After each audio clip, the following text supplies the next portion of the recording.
সম্মানিত দর্শক, আপনারা দেখতে পাচ্ছেন যে আমি ফুলের ভিতরে আছি।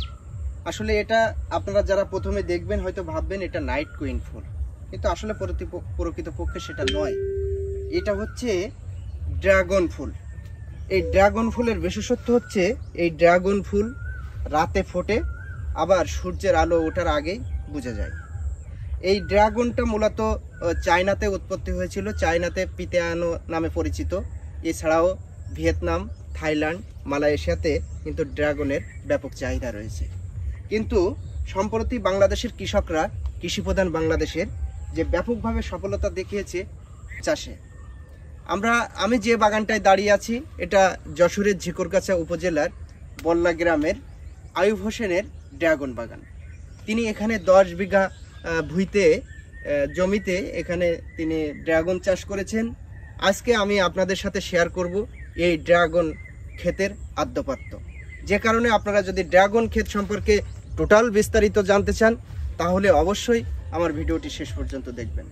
ড্রাগন ক্ষেতের যে মালিক আয়ুব হোসেনের ছেলে ফারুক ভাই কিন্তু এখানে আজকে যে সকালবেলা পরাগায়ন ঘটানোর জন্য কিন্তু রেণু ছোঁয়াচ্ছে ফুলে।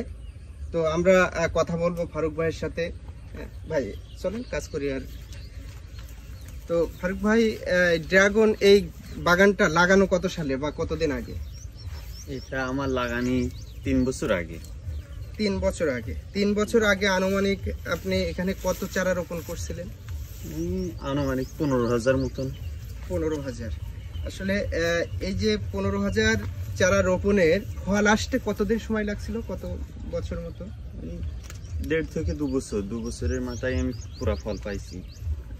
তো দেখা যাচ্ছে এই পরিচর্যা করে ফুল আসা পর্যন্ত আনুমানিক আপনার কেমন খরচ হয়েছে?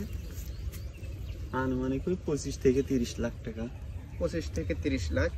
আর প্রথম চালান আপনি কেমন ফল পেয়েছেন বা কেমন বিক্রি করেছেন?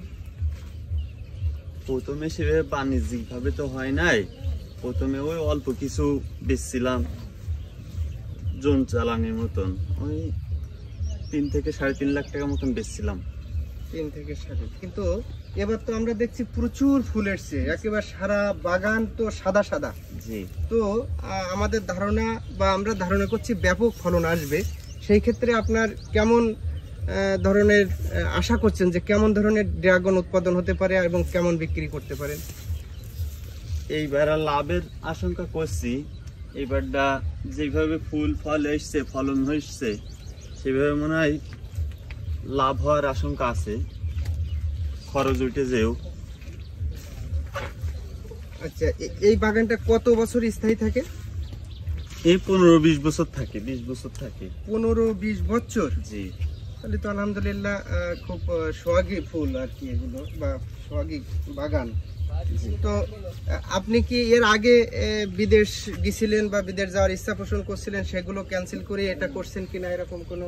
হ্যাঁ, বিদেশ যাওয়ার চিন্তা ভাবনা ছিল। বিদেশ আমি সবকিছুই গুছাই ফেলাইছিলাম, কিন্তু বিদেশ যাওয়া হয় নাই। সেই টাকা ইনভেস্ট করছি এতেই। সম্মানিত দর্শক, আপনারা ফারুক ভাইয়ের কণ্ঠে শুনলেন যে আসলে আমাদের বর্তমান প্রজন্মের ছেলেরা সবাই তো বিদেশ যেতে আগ্রহী, কিন্তু বিদেশ না যেও যে আসলে দেশের মাটিতে উদ্যোক্তা হয়ে অনেক কিছু করা যায় তার কিন্তু উজ্জ্বল দৃষ্টান্ত। তো ফারুক ভাই কি কি সার আপনি ব্যবহার করেন এটাই?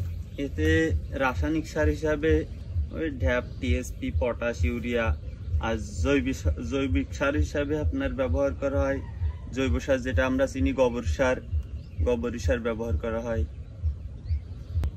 এই ড্রাগন চাষ কি লাভজনক চাষ বলে আপনার মনে হয়? হ্যাঁ, অবশ্যই লাভজনক চাষ। এটা হচ্ছে প্রতিনিয়ত ফল, মনে করেন প্রতি 15 দিন পর পর ফল আসে। প্রতি 15 দিন পর পর ফুল আসে, ফুল ফুটে ফল আসে। যেমন এই একটা ফুল দেখেন শেষ হয়ে গেছে ফল। এই একটা ফুল ফুটছে, এটা আজকের ফুটছে, আবার এই দেখেন কুড়ি এসে গেছে। এভাবে পর্যায়ক্রমে হতেই থাকবে। সিজনের 10 মাস এইভাবে হতেই থাকবে। সম্মানিত দর্শক, আপনারা কিন্তু শুনলেন যে এই ড্রাগন ক্ষেতের যিনি পরিচর্যা করেন ফারুক হোসেনের মুখ থেকে এই ড্রাগন চাষের আদ্যপাত্য শুরু থেকে শেষ। তো দেখুন যে এই 15 দিন অন্তর অন্তর এই ক্ষেতে ফুল আসে, ফল আসে। অত্যন্ত লাভজনক একটি চাষাবাদ কিন্তু এই ড্রাগন চাষ। তো আপনারা যারা কৃষি উদ্যোক্তা হতে চান, তারা আপনারা ওই যে বিদেশে যে যাওয়ার জন্য বহু টাকা ইনভেস্ট না করে আপনারা যদি দেশের মাটিতে ইনভেস্ট করে কৃষি উদ্যোক্তা হন, তাহলে আপনারা ওই বিদেশের মাটির থেকেও দেশের মাটিতে অনেক বেশি লাভজনক কৃষি পণ্য উৎপাদন করতে পারবেন, দেশের চাহিদা মেটাতে পারবেন। সেক্ষেত্রে আমাদের দেশের যে ফলজ চাহিদা আসে সেই চাহিদা পূরণ করে আরও বিদেশের মাটিতে রপ্তানি করা সহজ হবে বলে আমরা মনে করি।